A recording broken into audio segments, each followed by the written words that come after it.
How to perform a lock change. Always begin by taking a before photo of the locks. You can't do it after you've changed them. So remember to get that before photo. In this case, we're going to change both a knob lock and a deadbolt.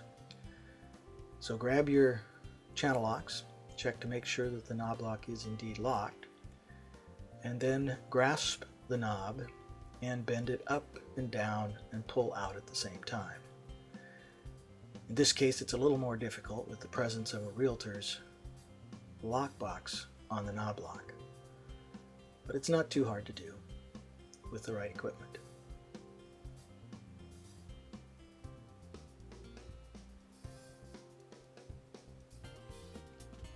When you've got the knob lock off, take your needle nose pliers and bend the metal pieces away from the center pin so that then you can rotate that center pin about 90 degrees. Once you've done that, the door is unlocked. But in this case, we obviously can't get in because the deadbolt is still locked. So, get your high-speed drill, put in a nice sharp 1/4 inch bit or 7/32 bit, and we're going to drill on both sides of the deadbolt about midway between the top and bottom in order to drill down where the screws are coming in that hold the lock on from the inside. Once you learn where these are, you just drill right down and you'll be able to drill them out.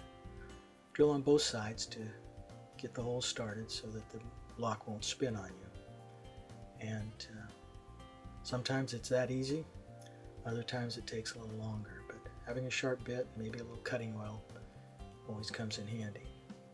After you've taken that out, get a screwdriver and just insert that in the latch.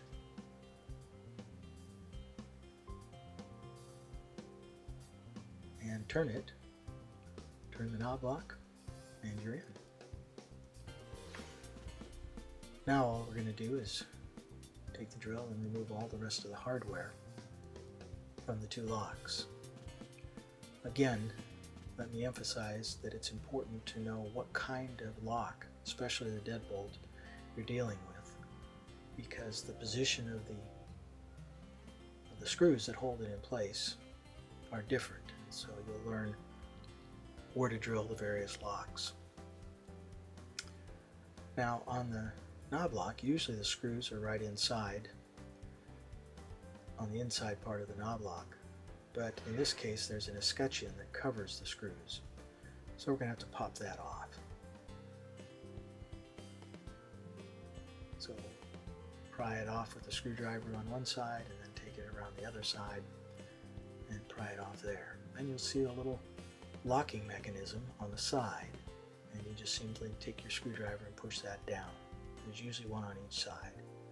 After you've done that, you can simply pull it off and then unscrew the two screws that are holding the remainder of the hardware in place.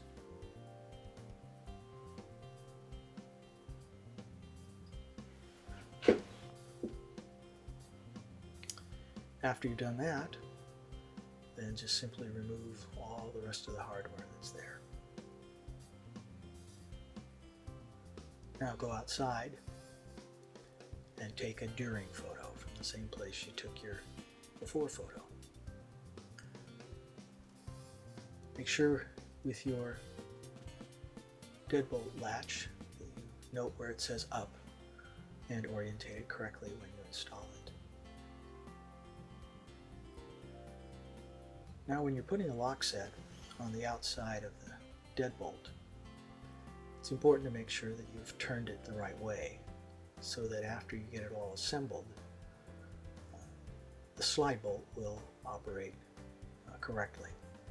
If you put it in wrong, then when you try to turn the key or the bolt, it won't work. So put it in so that it'll turn and slide out. Line up all the holes. Start the screws with your fingers. Pull on them a little bit to make sure that they have begun to be threaded. and then give it one last check on the outside to make sure that the lock is properly seated.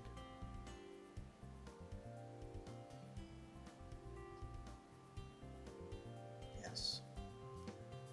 And then simply screw them in place.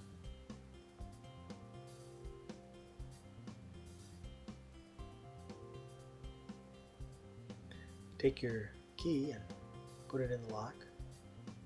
Check it to make sure it works, but just turn it and have it there for your after picture. Now the latch for the knob lock is either made for a 2 3/8 inch setback or a 2 3/4 inch setback, so it will slide out for the longer setback. And if you do use the longer setback on the door you're working on, there's a part in the middle that you have to just take a screwdriver and pop out and throw away. Make sure you turn the latch the correct way so that when it hits the strike plate, it will latch.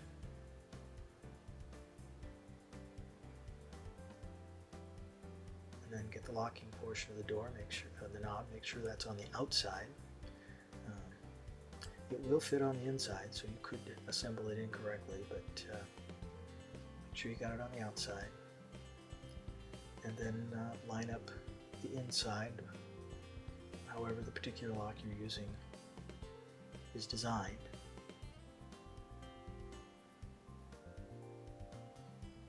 Usually you just turn the locking mechanism and then it'll seat correctly. It can be frustrating at times to get those screws started, but when you've done a few hundred of them, you'll learn how to do it rather quickly.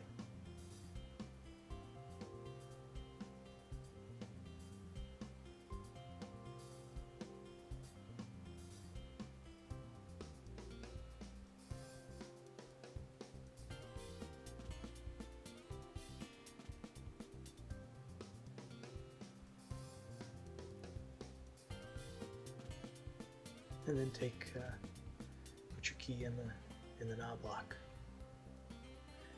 Now, this particular client wanted both a knob lock and a deadbolt changed. But there are times when some clients only want the knob lock changed and they don't want to pay for a deadbolt as well.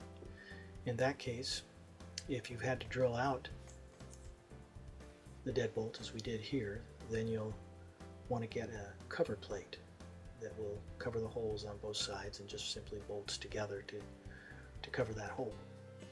However, if it were the case that you didn't have to drill out the deadbolt, then you can simply take out the latch, throw it away, and put the other two pieces back together, and then take a photo from the edge of the door to show that the deadbolt has been disabled.